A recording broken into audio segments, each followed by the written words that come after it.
ओम नमो विष्णवे नमः। स्वागत है आप सभी का आपके अपने YouTube चैनल उपासना की उपासना में। आज के वीडियो में आप जानेंगे श्रावण मास में पड़ने वाली पूर्णिमा किस दिन है, शुभ मुहूर्त क्या है, पूजा विधि क्या है, चंद्रोदय का समय क्या है, इस दिन कौन से ऐसे उपाय करने चाहिए जिससे जीवन में सुख शांति और समृद्धि बनी रहे। तो यह वीडियो आपके लिए अत्यंत महत्वपूर्ण है। वीडियो में आप अंत तक बने रहें। वीडियो पसंद आता है तो प्लीज़ लाइक ज़रूर कीजिएगा। चैनल पर पहली बार आए हैं तो इसे सब्सक्राइब करना बिल्कुल मत भूलिएगा। बेल बटन प्रेस करें ताकि नई वीडियोस आप तक रोज पहुंच सकें। आपको यह बता दें कि हमारे चैनल पर अधिक मास महात्म्य और श्रावण मास महात्म्य की कथाएं भी सुनाई जा रही हैं। यदि आप इन कथाओं को सुनना पसंद करते हैं तो कृपया एक बार चैनल पर जाकर इन कथाओं को जरूर सुनिएगा। अधिक मास पड़ने से इस साल सावन का महीना बहुत खास बन गया है। अधिक मास की वजह से सावन इस बार करीब 59 दिनों का है। ऐसे में इस माह में पड़ने वाले कुछ व्रत और त्योहारों की संख्या भी बढ़ गई है। इस साल सावन में 8 सोमवार हैं, 9 मंगला गौरी व्रत हैं, 4 प्रदोष व्रत हैं, 2 अमावस्या हैं और 2 पूर्णिमा तिथि पड़ रही है। सावन की पहली पूर्णिमा तिथि 1 अगस्त को है। यह पूर्णिमा अधिक मास में पड़ रही है और वहीं दूसरी सावन की पूर्णिमा 30 अगस्त को है।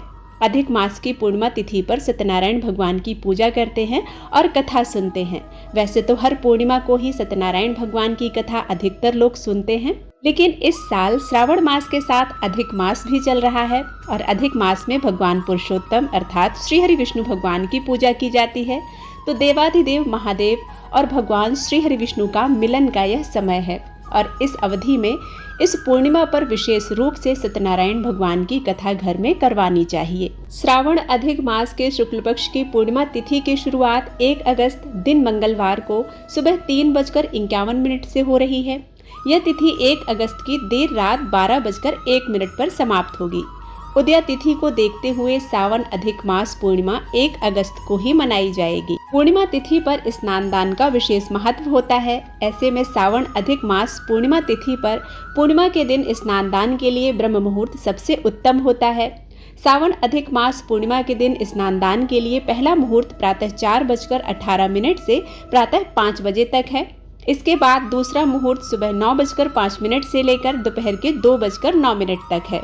पूर्णिमा तिथि पर राहु काल का समय होगा दोपहर के 3:30 बजे से लेकर 5 बजे तक।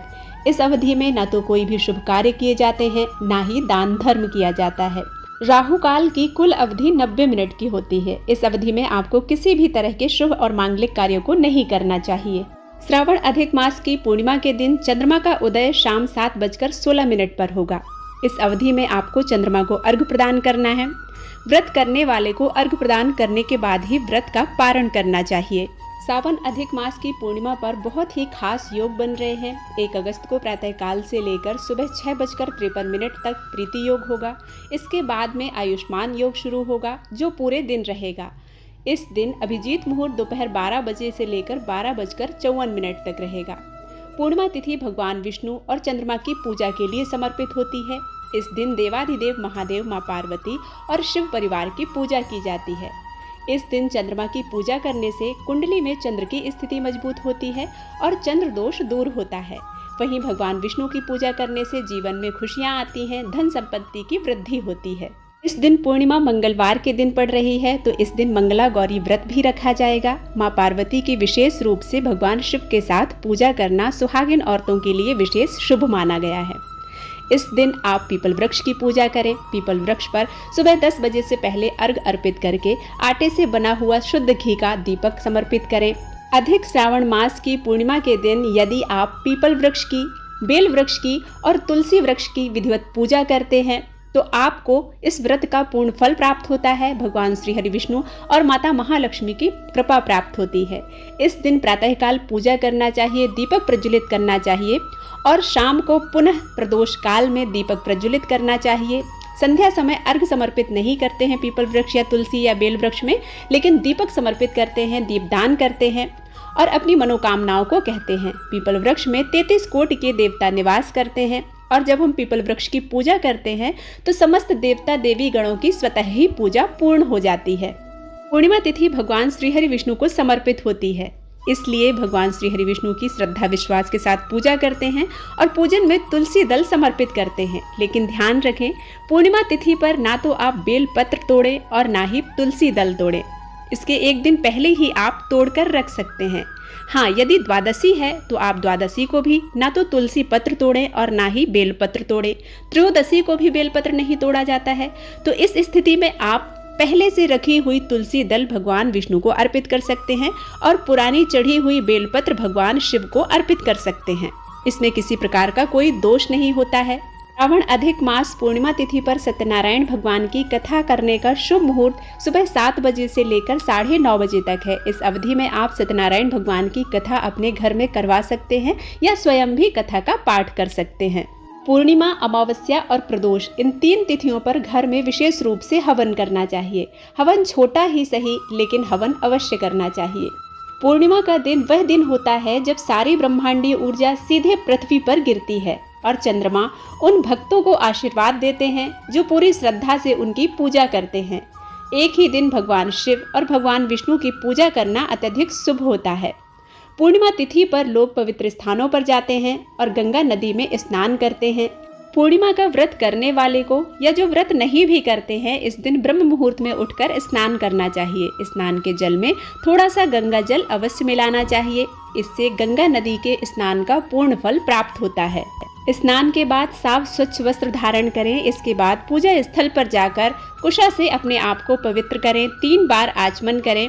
आचमन के बाद अपने मस्तक पर केसर का टीका लगाएं। इसके बाद दीपक प्रज्वलित करें। दीपक प्रज्वलित करने के बाद हाथ में गंगा जल, अक्षत और पुष्प लेकर पूर्णिमा के व्रत का संकल्प लें। संकल्प लेते समय अपनी समस्त मनोकामनाएं भगवान से कहते हुए व्रत को करने की शक्ति मांगें। इस व्रत में किसी भी तरह के कोई विघ्न बाधाएं ना हो, इसके लिए भगवान से प्रार्थना करें। इसके बाद आप सूर्य भगवान को अर्घ्य समर्पित करें, तुलसी वृक्ष की पूजा करें, पीपल वृक्ष की पूजा करें, बेल वृक्ष की पूजा करें। उसके बाद शिव परिवार की, श्री हरि विष्णु माता महालक्ष्मी की पूजा करें, पंचामृत से अभिषेक करें, आरती करें, धूप दीप प्रज्वलित करके भगवान की पूजा प्रार्थना करके कर्पूर से आरती करें और उन्हें नैवेद्य अर्पित करें। पूर्णिमा तिथि पर विशेष रूप से भगवान श्री हरि विष्णु और माता महालक्ष्मी के निमित्त आप दक्षिणावर्ती शंख में गाय का दूध, मिश्री और केसर डालकर यदि अभिषेक करते हैं तो आपके घर से समस्त दरिद्रता दूर होती है। महालक्ष्मी स्थिर रूप से निवास करती हैं, क्योंकि महालक्ष्मी जब समुद्र से उत्पन्न हुई थी तो दक्षिणावर्ती शंख भी समुद्र से ही उत्पन्न हुआ था और इस कारण दक्षिणावर्ती शंख को माता महालक्ष्मी का भाई माना जाता है। और जब भाई बहन के घर आता है तो बहन बहुत खुश होती है। इसी मान्यता के अनुसार भगवान श्री हरि विष्णु के अभिषेक में दक्षिणावर्ती शंख का विशेष महत्व होता है। ध्यान रखें, जब आप शिव पूजन करते हैं तो दक्षिणावर्ती शंख या किसी भी शंख से भगवान शिव का अभिषेक नहीं करना चाहिए, क्योंकि शास्त्रों में वर्णित है कि उन्होंने शंखासुर का वध किया था और इसी कारण शास्त्रों में शंख से भगवान शिव का अभिषेक वर्जित माना गया है। इस दिन यदि आप घर में सत्यनारायण भगवान की पूजा करना चाहते हैं, कथा करना चाहते हैं, तो एक लकड़ी के तख्ते पर भगवान विष्णु की मूर्ति रखें और देसी घी का दीपक जलाएं। मंत्रोच्चार के साथ भगवान विष्णु की पूजा करें। पूरी श्रद्धा और समर्पण के साथ सत्यनारायण व्रत करने का संकल्प लें। व्रत रखें और शाम के समय भगवान विष्णु की पूजा करें, माता महालक्ष्मी की पूजा करें। पूजा के लिए तुलसी दल, पंचामृत, जल से भरा हुआ कलश लें। भुने हुए गेहूं के आटे का भोग, पंजीरी बनाएं। केले को छोटे छोटे टुकड़ों में काटकर प्रसाद स्वरूप रखें। पंजीरी में आप गुड़ या चीनी मिला सकते हैं, आप चाहें तो मिश्री भी मिला सकते हैं। कलश स्थापना करते समय आप नीचे अक्षत रखें और कलश के ऊपर कटोरी में भरकर भी अक्षत ही रखें, क्योंकि पूर्णिमा के दिन चावल की विशेष मान्यता होती है। चावल चंद्रमा को संबोधित करता है, इसलिए इस दिन चावल का विशेष महत्व होता है। तो जब आप कलश स्थापित करते हैं तो कलश के नीचे और ऊपर दोनों तरफ आपको चावल ही रखने हैं। सत्यनारायण कथा का पाठ करें और ओम नमो भगवते वासुदेवाय नमः मंत्र का जाप करें। कथा करने के बाद आप आरती करें और आरती के बाद 2 लौंग रखकर कपूर से भी आरती करें। उसी कपूर की आरती को आप अपने पूरे घर में घुमा दें, जिससे घर की नकारात्मकता दूर होगी। इसके बाद आप चंद्रमा को अर्घ दें। चंद्रमा को अर्घ देते समय आप तांबे के बर्तन में दूध डालकर अर्घ ना दें। आप पीतल के बर्तन में या आप चाहें तो आपके पास चांदी का बर्तन हो, उसमें जल, दूध, मिश्री और चावल मिश्रित करके थोड़ा सा केसर मिश्रित करके आप चंद्रमा को अर्घ दें। अर्घ देते समय ओम चंद्रमसे नमः इस मंत्र का जाप करें। अपनी मनोकामनाओं को कहते हुए यह अर्घ भगवान चंद्रदेव को अर्पित कर दें, जिससे आपकी कुंडली में जो चंद्रमा के दोष होंगे वह धीरे धीरे समाप्त हो जाएंगे। इसके बाद पंचामृत और भोग प्रसाद परिवार के सदस्यों को बांट दें। भोग प्रसाद से ही स्वयं भी व्रत का पारण करना चाहिए। आज के दिन खीर विशेष रूप से बनाना चाहिए और भगवान को समर्पित करना चाहिए। जो व्यक्ति पूर्णिमा का व्रत रखता है उसे पारण करते समय भगवान के प्रसाद से ही पारण करना चाहिए और सबसे पहला जो ग्रास अपने मुख में आप लेते हैं वह खीर का ही होना चाहिए। ध्यान रखें, यदि आप व्रत करते हैं या व्रत नहीं भी करते हैं, आपको आज के दिन गाय के लिए गौग्रास अवश्य निकालना चाहिए। इससे भगवान श्री हरि विष्णु, माता लक्ष्मी और केशव माधव की कृपा प्राप्त होती है। और इस प्रकार से सरल विधि से आप अपने सत्यनारायण भगवान के व्रत का और पूर्णिमा व्रत का संकल्प पूर्ण कर सकते हैं। पूर्णिमा तिथि पर दान विशेष रूप से करना चाहिए। जो व्रत करता है या जो व्रत नहीं भी करता है, पूर्णिमा तिथि पर विशेष रूप से दान किया जाता है।